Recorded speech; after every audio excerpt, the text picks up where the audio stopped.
start with a good day. See, babes, magluluto kasi ako. Ay, kahoy lang po. Porya daba.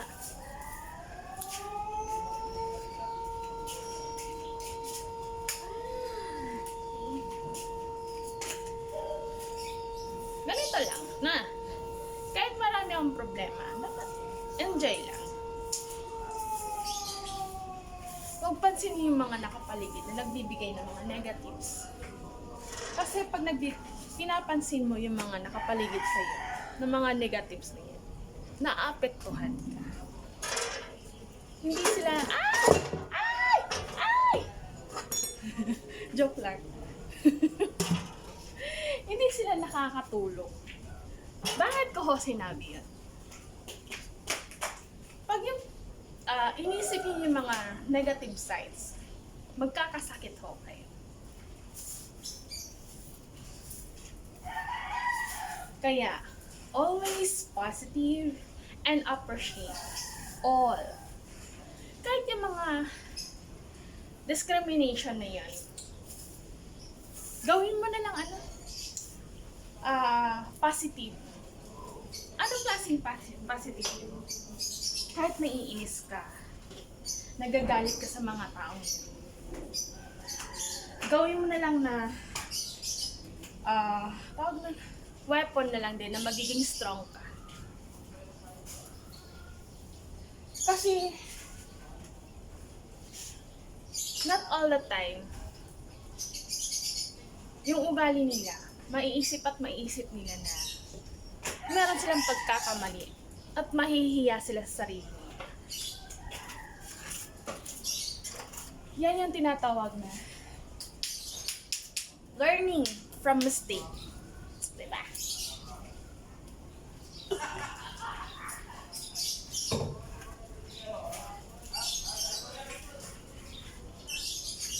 Kahit ako ang dami kong mali sa buhay, lahat naman tayo nagkakamali.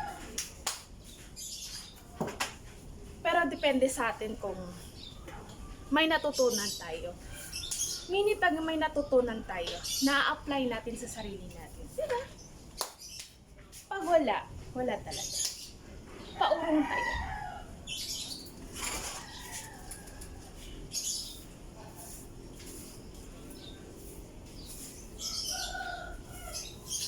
Kung may natutunan tayo sa ating sarili, hindi naman ako nagmamagaling. Yan lang yung tinatawag na best experience. Yun yung natututo tayo. Yung best experience na yun, yung mga grabing negatives talaga. Na halos mawawala ka sa isip. Naapektuhan yung isip mo, emotions mo, hanggang katawan mo maaapektuhan. Alam niyo ba yan? Yan nga ang tinatawag na parang torture sa isip, na nagkakasakit na, nadidepress na, nagkakaroon na ng anxiety. Yun.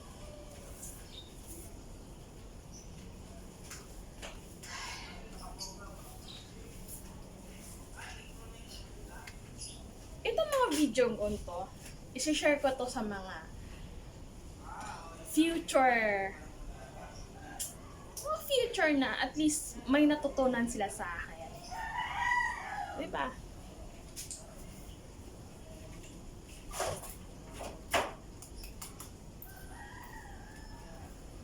Kasi yung mga negatives na yan, discrimination, mararamdaman din nila yan balang araw sa kanilang mga anak. At mararamdaman din nila yung tinatawag na discrimination. Kung anong sakit na nararamdaman ko, mararamdaman din nila yan sa kanilang mga anak. Kaya nga, sinasabi na, kung ayaw mong gawin sa'yo, huwag mong gawin sa'yo.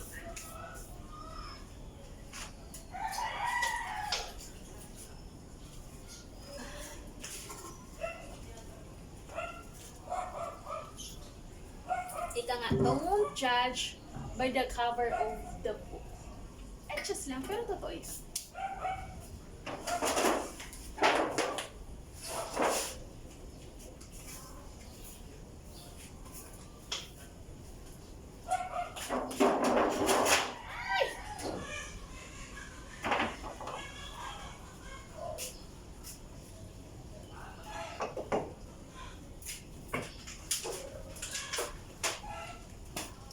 Kaya minsan,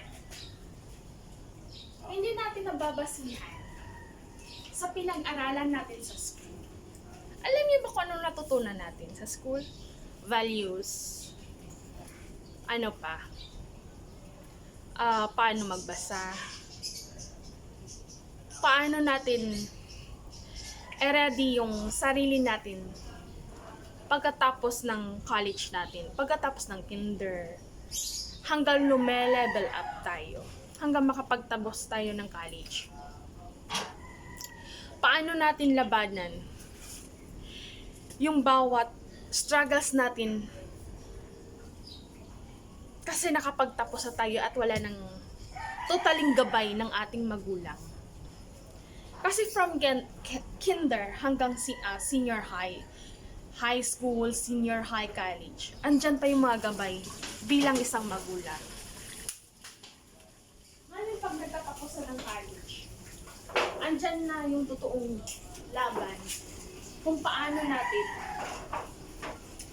i-handle ang bawat oras, bawat araw. Kaya nga tinatawag tayo. Kaya nga sabi nila yun. Paglabas mo ng bahay, andyan lahat. Yung negative sides, positive sides. Anong ibig sabihin? Nasasayo, nakakadepende sa'yo kung sino yung mga nakakasalam mo. Di po ba?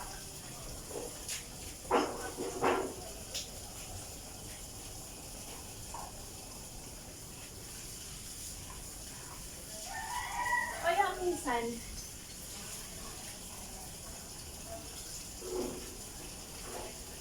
yung mga teenagers,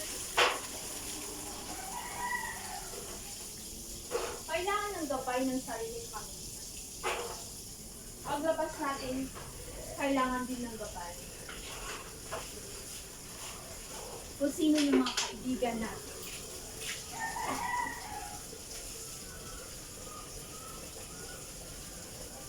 Pero yung kaibigan natin, tanong kung okay ba sila. Mayroon namang kaibigan na maluloko.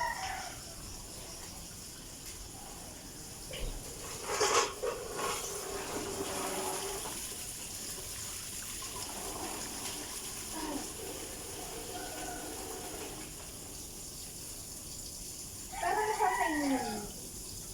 Di po ba? Kaya nga sabi, pag nagkamali yung anak natin, parang may anak, may pamilya.